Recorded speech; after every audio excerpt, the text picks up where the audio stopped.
Hello! Aujourd'hui je vais vous parler de quelque chose qui peut vraiment changer votre vie. Il s'agit des 10 habitudes que vous devez prendre si vous avez envie d'être plus efficace au quotidien. Gestion de l'organisation, gain de temps, efficacité. Si tous ces mots vous disent quelque chose, alors cette vidéo est faite pour vous. Alors n'attendez plus, prenez une feuille, un crayon et c'est parti! La première habitude que vous devez avoir, c'est d'avoir une morning routine, c'est-à-dire une routine matinale. Pourquoi cela? Parce qu'avoir une morning routine, ça va vous permettre de planifier en avant, de planifier tous les jours ce que vous allez faire à heure précise. Pour ma part, je me lève tous les jours à la même heure, je sais combien de temps j'ai pour ma douche, pour me maquiller, pour préparer ma box repas et pour préparer ma fille avant de partir. Ça permet d'être plus organisé car je sais exactement ce que je dois faire chaque matin. Plus vous allez planifier en avance et plus vous allez gagner du temps car ça va être une habitude et plus les activités seront répétées et moins de temps vous prendrez pour les faire. La deuxième astuce, c'est de gérer son temps de manière efficace. Alors ça veut tout et rien dire parce que vous êtes sur cette vidéo justement pour apprendre à gérer votre temps efficacement. Ce que je vous invite à faire, c'est prendre l'habitude de pouvoir établir des to-do list, donc c'est-à-dire des listes de tâches par ordre de priorité de choses à faire sur la journée. Ça permet d'éviter de surcharger son emploi du temps. On peut d'ailleurs le faire tout simplement sur internet et de bloquer du temps pour des tâches très spécifiques. Si vous savez que samedi vous devez absolument tondre votre pelouse, en haut de votre to-do list, vous noterez tondre la pelouse. Temps approximatif, c'est le temps que vous mettez chaque semaine pour tondre votre pelouse. Il est donc super important de pouvoir planifier ces journées en avance et parfois quelques semaines en avance et ainsi vous pouvez anticiper les choses que vous devez faire, que vous devez acheter pour pouvoir réaliser ces tâches. La gestion du temps est donc une clé très importante si vous voulez pouvoir être productif au maximum. Pour ma part, tous les jours, j'établis une liste de choses que j'ai à faire au travail, comme répondre aux mails, classer les dossiers, faire des référentiels sur ce que j'ai appris pour que mes collègues puissent appliquer de la même manière que moi. Ça me permet de savoir vers où je vais et je sais que si je n'ai pas eu le temps de terminer ma liste de tâches, je mettrai ce qui me restait en fin de journée en top of the list pour le lendemain. La troisième habitude, c'est de garder un environnement de travail propre. J'en ai parlé dans ma vidéo Back to School. Si on veut être efficace, il faut que l'environnement dans lequel on travaille soit épuré, soit propre et soit rangé. Tous les matins et tous les soirs, je passe un petit coup de propre sur mon bureau, notamment jeter les déchets, vider la bouteille d'eau vide qui traîne, descendre la tasse de café que j'ai bu sur mon bureau. Ça me permet personnellement d'être plus productif car je n'ai pas de post-it qui traînent partout et donc mon regard n'est pas distrait, ce qui pourrait être environnement comme une facture que je n'ai pas payée au niveau personnel alors que là je suis complètement dans mon temps de travail professionnel. En conclusion, prenez le temps de ranger votre travail mais également ranger votre maison. Ça ne vous sera que bénéfique si vous voulez être ordonné au quotidien et si vous voulez gagner du temps. La quatrième habitude que je peux vous donner, c'est d'apprendre de ses erreurs. On a tous fait des erreurs dans nos vies, on a tous eu des échecs dans nos vies et le but c'est de pouvoir rebondir et d'apprendre de ces erreurs pour ne pas les répéter. Typiquement, vous avez eu un entretien d'embauche et vous aviez eu quelques lacunes sur certaines questions ou certaines mises en situation. Et bien si vous n'avez pas eu le poste, ce n'est pas grave, il suffit de rebondir dessus et de pouvoir travailler sur les lacunes qu'on a eues pour permettre la prochaine fois de réussir l'entretien d'embauche. Vous avez probablement également des entretiens dans le niveau professionnel. J'en ai personnellement à chaque début d'année, à chaque milieu d'année et chaque fin d'année. Ça me permet de me recadrer, de dire pour ma part que par exemple à un moment donné j'étais très distraite et donc je faisais pas mal d'erreurs. Mon chef me l'a fait savoir et donc j'ai simplement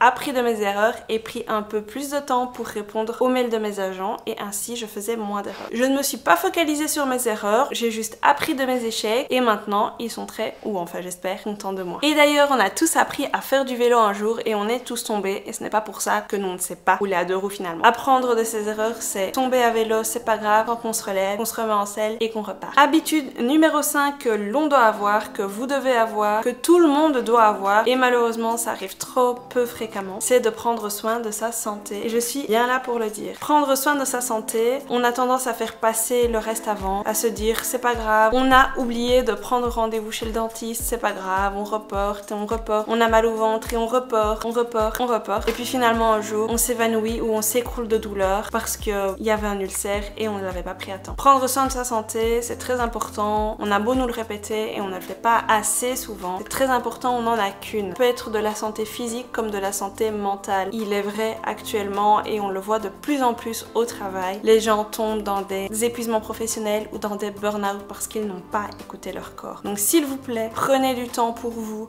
apprenez à dire non au travail, apprenez à ne pas surcharger, à déléguer pratiquer car c'est très important pour sa santé mentale et une fois qu'on est dedans, on a du mal à s'en remettre et parfois on ne s'en remet même jamais. Et puis être bien dans ses baskets, être bien dans sa peau et être bien dans sa tête, ça nous permet d'être quand même beaucoup plus concentré au travail et dans la vie de tous les jours et donc de travailler beaucoup plus efficacement que si on a des problèmes personnels qui soient dans la tête ou qui soient dans le corps qui nous permettent d'avancer réellement dans notre travail de tous les jours. Sixième habitude à avoir, et il est vrai que je ne la respecte pas énormément et pourtant je devrais et j'ai déjà essayé, c'est d'éviter les distractions numériques. Les distractions numériques, elles peuvent être le téléphone, la télé ou même encore la radio. En tous les bruits de fond qui vont vous déranger et qui sont numériques. On a tous déjà été tentés de prendre notre téléphone et d'arrêter ce qu'on est en train de faire parce qu'on a reçu une notification. On a tous déjà été tentés de recevoir un SMS, prendre le téléphone quand on conduit, que l'on soit en train de rouler ou au feu rouge pour regarder. Très mauvaise idée. Ça nous déconcentre totalement de ce qu'on est en train de faire et c'est catastrophique parce qu'on perd le fil. Ça m'est déjà arrivé moi d'être en communication avec quelqu'un au travail ou même quelqu'un de mes amis, de prendre le téléphone, de dire attends 2 secondes, je réponds à mon message et puis de dire on en était où déjà, j'ai complètement perdu le fil de la conversation. Donc pour ça, il faut absolument que l'on arrive à se mettre en mode avion, qu'on utilise des applications comme AppBlog ou comme Tree. Ça nous permet de faire des petites détox digitales et d'être plus concentré dans ce qu'on fait. Un peu de musique pour se motiver, ce n'est pas très grave, mais à partir du moment où on est sur YouTube pour mettre de la musique et puis qu'on termine sur des vidéos d'Amixem ou de Squeezie et qui ne sont pas des vidéos très productives, on va pas se mentir, alors là, c'est no way. Septième habitude qu'il faut avoir et qui va changer un petit peu, c'est de cultiver sa créativité.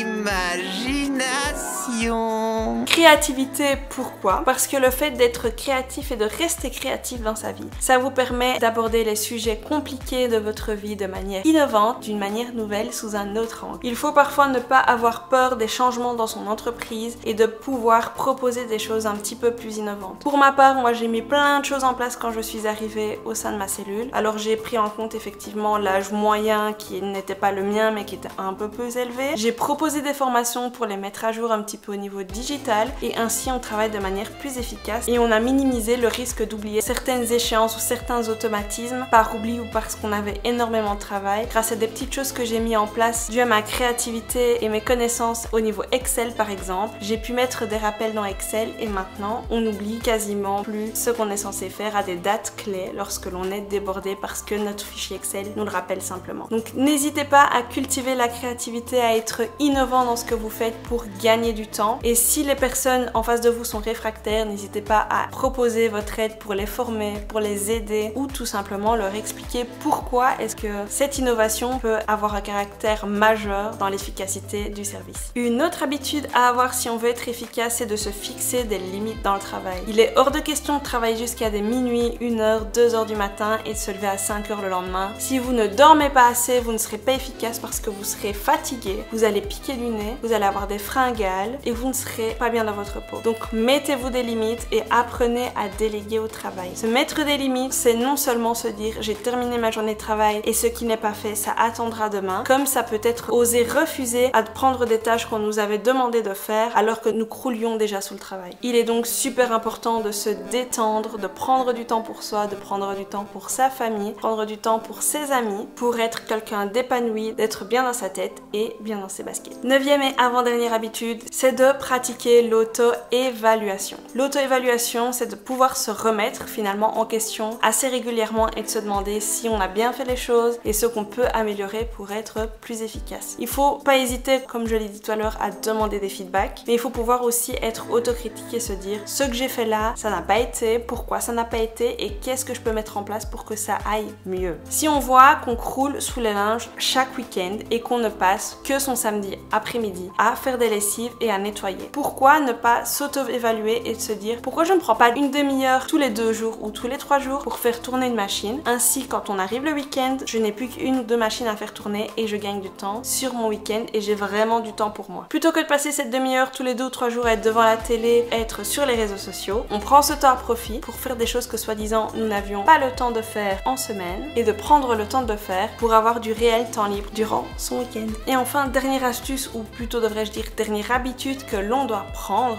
tous et toutes, c'est de gérer son stress. Apprendre à gérer son stress, c'est super important. C'est super important pourquoi? Parce que le stress, ça peut nous tétaniser, ça peut nous faire oublier des choses, ça peut nous faire manger plus que de raison. Le stress, il peut être très bénéfique parce que ça nous permet de nous booster, mais le stress a également des désavantages comme le fait d'être complètement paralysé, tétanisé, de trembler, de transpirer et de nous rendre incapables de faire certaines choses ou d'oublier certaines choses. Il faut apprendre à relativiser, à pouvoir gérer son stress, à pratiquer la respiration profonde, car un esprit calme et détendu est bien plus propice à l'efficacité au travail, dans la vie de tous les jours et dans la vie professionnelle. N'hésitez pas également à regarder dans votre entreprise si vous n'avez pas des formations en gestion du stress. Ça permet de prendre conscience de ce qu'est le stress, comment on ressent son propre stress et parfois les formateurs peuvent également vous donner des pistes pour vous améliorer à gérer votre propre stress. Et voilà, c'est la fin de cette vidéo sur les 10 habitudes. J'espère qu'elle vous a plu.